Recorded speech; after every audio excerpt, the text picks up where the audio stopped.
Listen to the audiobook, Tess of the D'Urbervilles, by Thomas Hardy, Level B2, Iwa Reading Club. Part 3. You will find all the rest parts in the description and on our channel. Suddenly, Tess asked, barely moving her lips, "I assume you won't live with me now?" "How could I?" cried Angel. "As long as that man lives, he is your actual husband. Have you thought of what would happen to our children, should we ever have any? They wouldn't bear the shame you'd bring upon them. They would never love you or honor you." She just stared at him in silence. "Then I shall return home," she stated. "I must not offend your sense of justice any more." She did not expect him to give an instant reply.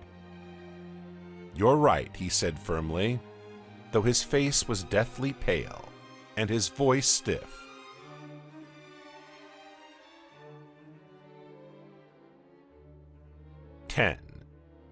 They set off to Marlotte the very next day. As they approached the village, Angel sprang off the carriage to let Tess continue on her own. "Know this," he told her, "there is no anger between us, though there is something I cannot bring myself to bear. As soon as I know myself again, I will inform you and come to you. But until I do, I'd rather you didn't come to me." "Am I allowed to write to you?" she inquired in a whisper. "If you are ill or need anything at all," he replied. "Hopefully that won't be the case, and I'll be the first to write." He left her some money and they parted. Tess knew that he wouldn't have abandoned her if she had made a scene and cried bitterly, but she decided to make it easier for him to say goodbye. Tess's parents were not entirely happy to see their daughter. Rather, they were shocked and a bit disappointed that another of her romantic pursuits had turned out a failure. "You shouldn't have told him anything," cried her mother. "You're such a fool. Your father has been telling everyone about your marriage with such pride. He hoped for you to clear the family's noble name, but you've only made it worse." Tess was desperate. She left her mother half the money Angel had given her and informed her that she would reunite with him, whereas in fact she left the village to find new employment. Angel Clare returned to his parents' house as well. His mind had been so full of disturbing visions that he could barely continue with his studies. He wanted to have a future together with Tess, but they had to go abroad to get rid of her dark past. He selected Brazil as their final destination. One evening, he announced his decision to his parents. "I am going to spend 1 year in Brazil to see if the country suits me and Tess in the future," he said. "For now, she is staying with her family." Her mother suspected trouble, but dared not ask him about it openly. But later at dinner, she implied, cautiously, "As written in the Bible, a girl must not be fine and sophisticated, but rather hard-working, and use her hands and her head and her heart for the good of others. In my opinion, if your wife is a pure soul, then she is more than a perfect match for you." Angel's eyes filled with tears as she spoke. His mother grew alarmed. "What is it, dear?" she asked. "Is there something about her? Could she be a woman whose past needs further investigation?" "She is the ideal of a woman," cried Angel, and left the room furious and blind with tears. No matter how much he loved her, he would never forgive Tess for making him lie to his parents. He left some more money for Tess, and a few days later departed for Brazil alone.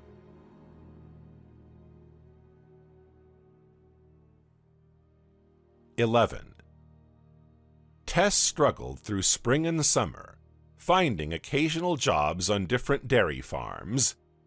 She had to send almost all her money to her family, at her mother's urge. What little income her drinking father had was not sufficient to cover all the family's expenses, as always. Tess barely made ends meet, but was too ashamed to ask Angel for help. One day, she was walking in the field. A crowd of people had gathered to listen to some man's passionate speech. Tess walked up to listen too. The man spoke about how he had been spoiled his entire life, but then turned from his evil self by meeting a certain someone. The man's voice sounded familiar to Tess. She made her way through the crowd and stopped, amazed. The man in front of her was none other than Alec d'Urberville. Before she could recover from the shock and leave, Alec caught sight of her. She turned sharply and rushed toward the slope, trying desperately not to turn around. But then she heard rapid footsteps behind her back. "Tess!" cried Alec d'Urberville. And she stopped. "I want you to listen to me. You are the very person whose soul I must rescue, just like mine was saved by this good priest, Mr. Clare. I once offended him, and then my mother died. I started thinking about God." "Enough," Tess interrupted him. "I don't believe you've changed at all. You've ruined me, and now think that you can secure yourself a place in heaven by converting to God all so suddenly." They walked on together, and she told him about the tragic result of their encounter. Alec turned pale in the face. They stopped at an odd-looking stone, and Alec urged her to lay her hands on it. "In the past, it was a holy cross," he said. "You must swear by it, that you'll never tempt me into evil again." She obeyed, feeling lost and desperate, and went on alone. On her way, she met a man who revealed to her that the stone was not a cross, but the grave of a criminal. One day, Tess was working in the field when Alec approached her. "Ever since we met again, I cannot stop thinking about you," he began. "My dear Tess, I have preserved my love for you. Marry me, your actual husband, and rid us both of all the bad in us. We will go to Africa together to devote ourselves to missionary work." He reached for her, but she moved away and cried, "Never. You know I have never loved you. Furthermore, I have a husband." "What kind of man is he if he abandons you like that?" cried Alec. "I cannot resist you, Tess. You must be with me." "Please leave," she begged. "You know I cannot defend myself again." That evening, Tess sat down to write a letter to Angel, but for some reason she couldn't bring herself to finish it. Alec came to see her the next day. "I have stopped saying prayers," he said. "You tempted me again, Tess, this time out of my faith. After my mother's death, I claimed the family estate. I will be able to take care of you and your family. Come with me now, and we'll always stay together." He advanced toward her. Tess took her working glove and hit him in the face silently. A drop of blood fell from his lip. "Know this," he said stiffly. "If you are any man's wife, you are mine. I'll come back for your answer later."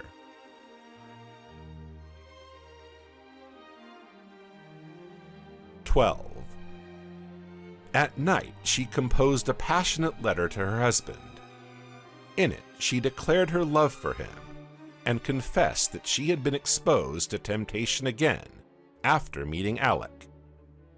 She begged him to come. In it, she declared her love for him and confessed that she had been exposed to temptation again after meeting Alec. She begged him to come and help her, or let her come to where he was. Tess's desperate letter soon reached the Clares' house. His mother figured that it had come from Angel's wife and grew concerned. At once she forwarded the letter to Brazil, in the hope that it would bring her son home sooner. All this time, Angel had been having a rather tough time in Brazil. He fell severely ill shortly after arrival and suffered for several months. When he felt slightly better, he rode to a small resort town by the sea to recover. There, he had been doing a lot of thinking. He had grown softer toward Tess and regretted his decision to desert her like that. Meanwhile, Tess was working alone in a farmhouse. Suddenly, a girl entered her room. Tess was surprised to recognize Liza Lou, her younger sister. "Mother is severely ill and father is also too weak to do any work," she said, and started crying. "We are desperate, Tess. What shall we do?" Tess knew she had to return home at once, even though her work on the farm wasn't yet over. She didn't care much about it. Her only concern was the well-being of her family. Back at home, she devoted herself entirely to taking care of her family. She nursed her parents, fed her younger brothers and sisters, and worked hard in the garden. One night, as she was busy planting vegetables, her sister rushed to her to break the tragic news. John Durbeyfield's heart had collapsed and he was dead. However, there was even worse news to come. It turned out that their house was in his name. Upon his death, the farmer who owned it implied that he wanted to place his workers there, and the Durbeyfields had to leave. The day before their departure, Alec d'Urberville came to visit Tess. He had learned about their unfortunate situation and offered his help again. He said that if Tess agreed to settle in his house, he would be able to take care of the entire family and even send the children to school. Tess refused him firmly and he left. But for the first time ever, she felt anger toward Angel Clare. She had never deserved the cruelty he had shown her. At night, she wrote him a furious letter in which she informed him of her intention to forget him, as she would never be able to forgive his unfairness toward her. In the morning, they set off to Kingsbear, the former family home of the d'Urbervilles. Mrs. Durbeyfield had sent a letter there, seeking accommodation for her family. On their way, they encountered two milkmaids that Tess used to work with on the dairy farm. The girls had heard of Tess's troubles and pitied her. As the family arrived at their destination after a long ride, they were informed that the letter had come too late and the house had been rented. Having nothing better to do, they placed their possessions in the churchyard and prepared to spend the night there, resting upon the graves of their noble ancestors. Tess went for a walk alone, deep in thought. She stepped into the churchyard and walked among the massive tombstones of the d'Urbervilles. At first, she didn't even notice that a figure on one of the stones was moving. She only became conscious of Alec d'Urberville's presence when he spoke. "I can help you, Tess. You'll see how the little finger of a fake d'Urberville can do more for you than a whole dynasty of the real ones underground. Now command me. What shall I do?" "Go away," she cried. "I will," he said with a smile, "but only to talk to your mother." When he was gone, Tess threw herself on the cold stone and cried. Why am I on the wrong side of this door? I wish I were dead." In the meantime, the two milkmaids had sent a letter to Angel Clare. Pitying Tess's unhappiness, they urged Angel to come back and rescue his wife.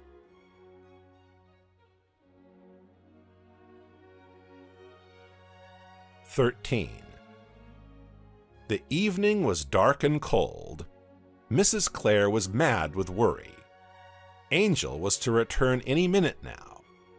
But when the faint shadow of a man entered the house, she failed to recognize her son in it. He rested at home for a few days to regain his strength.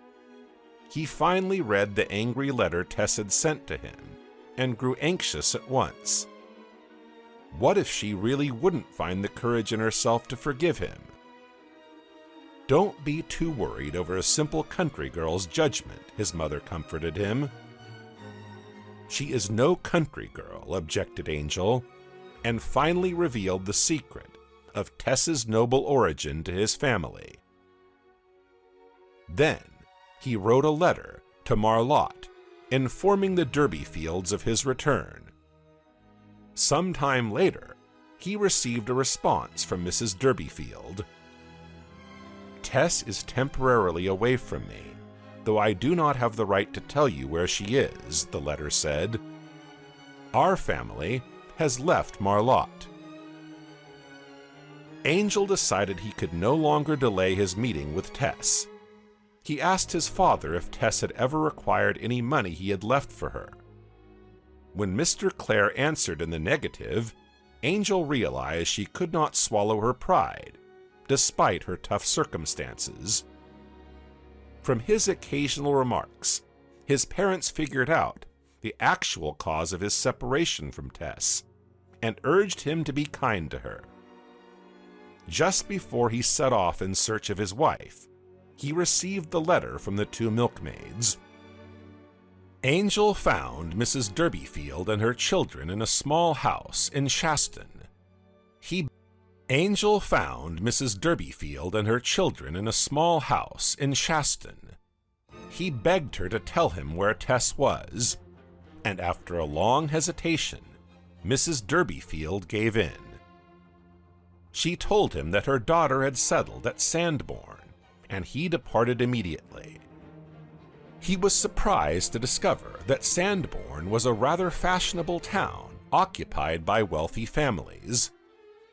He inquired at the post office about a certain Clare or Derbyfield resident in the town, but only learned that a household by the name of D'Urbervilles lived there.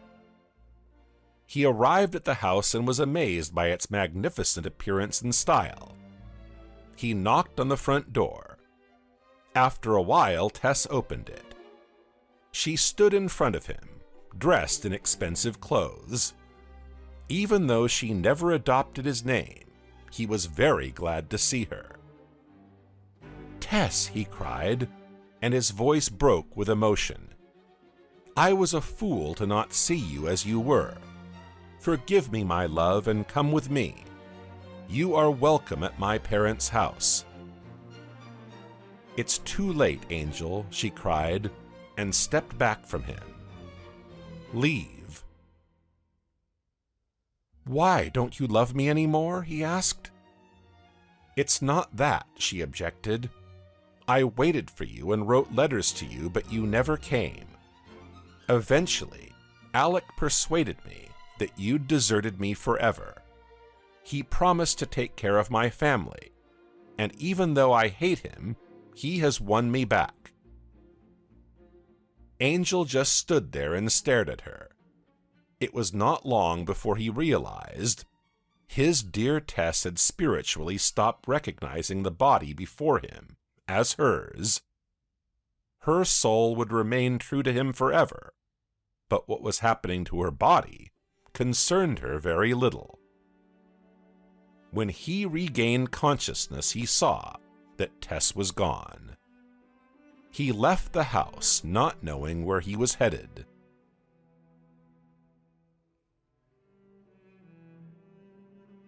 "14.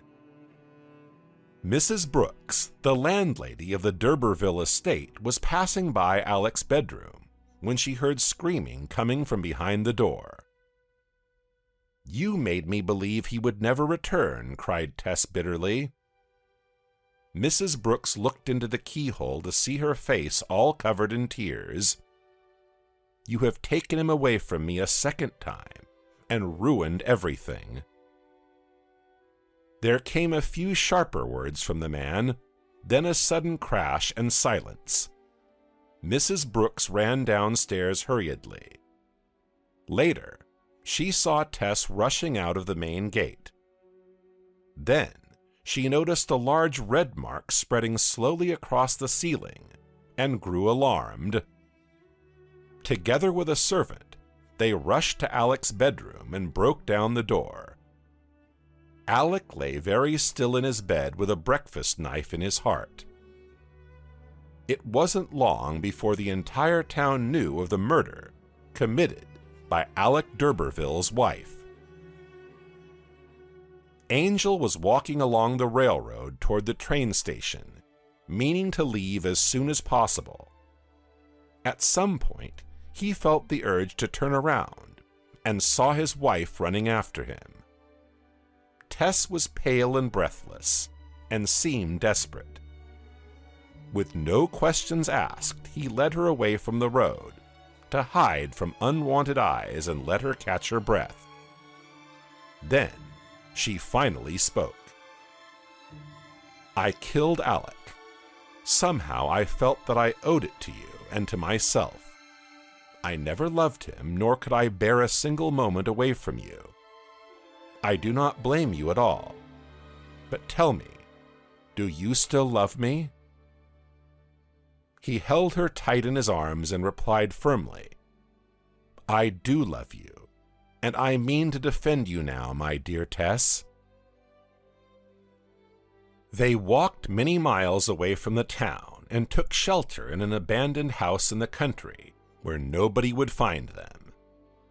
They spent 5 days there, alone and entirely happy.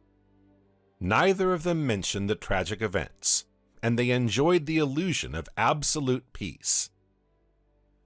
One day, the dull sky cleared and they left their shelter. They walked northward for many miles until it was dark. Suddenly, Angel ran into a vast stone rising high from the ground. They felt their way past it to almost strike themselves against another stone. Angel listened closely. The stones echoed the wind and sang a powerful tune. "It's Stonehenge," he cried, "an old temple, older than the centuries, older than the D'Urbervilles." "This place feels like home," whispered Tess, and leaned against one of the stones. "As if we were the only 2 people in the world. Let's stay the night here." "It's visible for miles by day," objected Angel. But Tess wouldn't listen. "Should anything happen to me, will you marry Liza Lou, Angel?" she asked. "She has the best of me in her. It will be as if we never parted. Do you think we will be reunited after death?" He kissed her to avoid replying, and soon she fell asleep. Claire stared into the night until he saw a figure approaching them, soon joined by others. He wished they had gone onward, but it was no use. A group of police officers surrounded them. Angel begged them to at least let Tess finish her sleep, and the men just stood there observing her. She awoke at first light and looked around with a certain relief. "Have they come for me?" she asked Angel. "Yes, my dear," he replied. "I knew this happiness couldn't have lasted," she whispered, and stepped forward. "I am ready." Angel, Claire, and Liza Lou were standing on top of a hill, opposite the city of Wintonchester, observing the prison tower. The town clock struck 8 times, and after a while, a black flag moved slowly up the tower post. Justice was done, and the gods' play with Tess was over. But her great ancestors slept in their graves unknowing. The 2 speechless figures stared at the flag for some time, then joined hands and went on. Send this video to a friend who likes simple podcasts for language learning. And now, check this amazing story.